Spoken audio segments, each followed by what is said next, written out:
First of all, would like to appreciate police for being proactive in this case where they have apprehended 4 suspects who were attempting to sell a pupil with albinism in Western Province.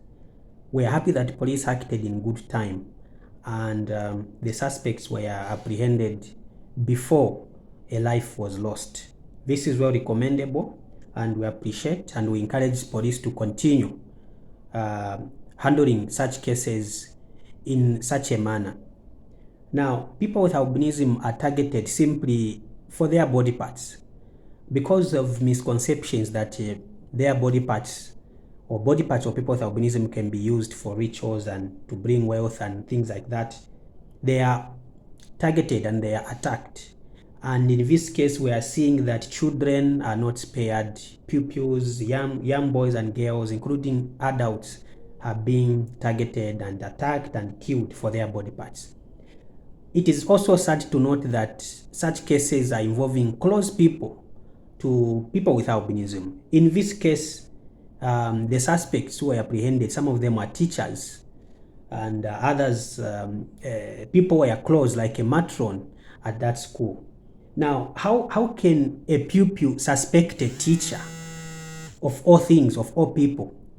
Of course, it is easy to suspect or to be suspicious of strangers, but when your close people are involved, like teachers, relatives, close people, it is very, very difficult and very hard for people with albinism to survive such attacks because they are caught unaware. Because the least people you expect to attack you or to betray you are the ones who are conniving with criminals to actually attack people with albinism. It is sad to note that close people are being used, are involving themselves. Well, the main question is, are the attacks happening? Well, the attacks are happening, and I want to caution families to people with albinism, including people with albinism themselves, that when it is quiet, when we don't record any attack, it doesn't mean that the attacks have stopped. The attacks are there, and these kind of attacks are organized crimes. People take time for them to act. They'll start planning, they'll start following you, they'll start knowing where you stay, trying to understand and plan well where they can capture you.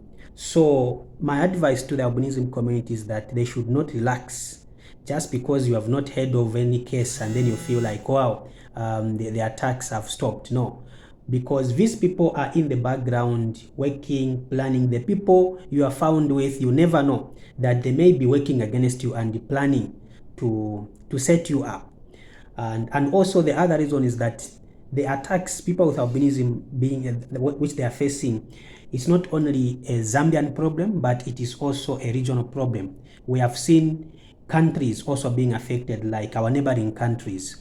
So because of that, this involves trafficking of body parts. We have seen criminals moving from one country to the other. So we have to be always on alert and to make sure that parents make sure that your children are protected.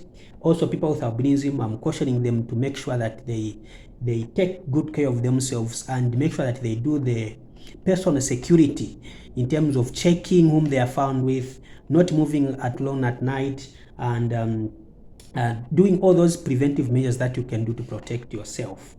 Now, our message to the police, obviously, as much as we appreciate them for what they have done, we want first of all to encourage them to be proactive, not to be acting when someone has already been killed. But in this case where you act, you prevent a crime, it is very well recommendable. However, we want them to go deeper. We want them to go further.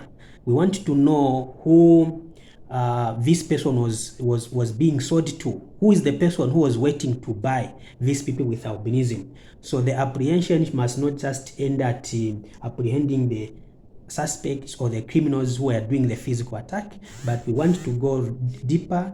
We want to find out where this person was being targeted to be sold and where is the market, where were they going to take him. So I think we need to investigate more, and we can use the suspects and the people already involved in these cases so that we find out further where these attacks and who is behind the attacks.